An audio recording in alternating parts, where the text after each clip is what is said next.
বন্ধুরা আমি গত 2-3 দিন আগে যে একটা ভিডিও করেছিলাম যে তেলপাড়া ব্রিজ মানে বাইপাসটা তেলপাড়া বাইপাসের রাস্তাটা 5 তারিখ থেকে চালু হয়ে যাবে, তো সেটা কিন্তু এখনও কিন্তু চালু হয়নি বন্ধুরা।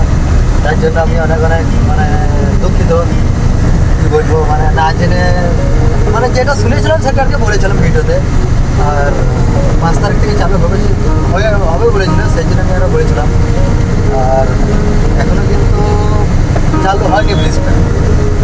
আমি এখন এই তেলপাড়া ব্রিজের উপর যাচ্ছি, আমার খালি গাড়ি আছে আর এদিকেও সব খালি গাড়ি আসছে।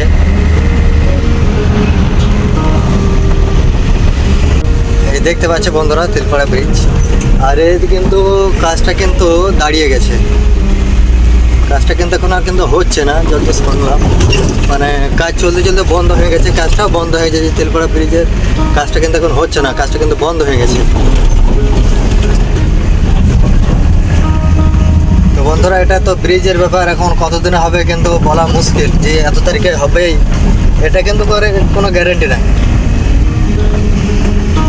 ঠিক আছে বন্ধুরা, এখন দেখা যাক কতদিনে হচ্ছে, মানে যতদিন না চলবে ততদিন তো মানে বলা যাচ্ছে না।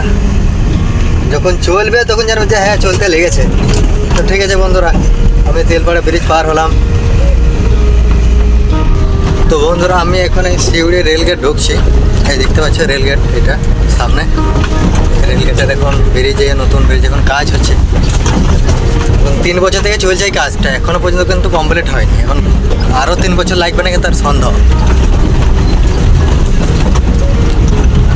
এখন দেখা যায় এখন তেলপাড়াটা এখন কত বছর হবে। শিউড়ির এই রেলগেটের ব্রিজটাই তো হচ্ছে না এখন, তারপর তেলপাড়া ব্রিজ আর কী কথা বলবো।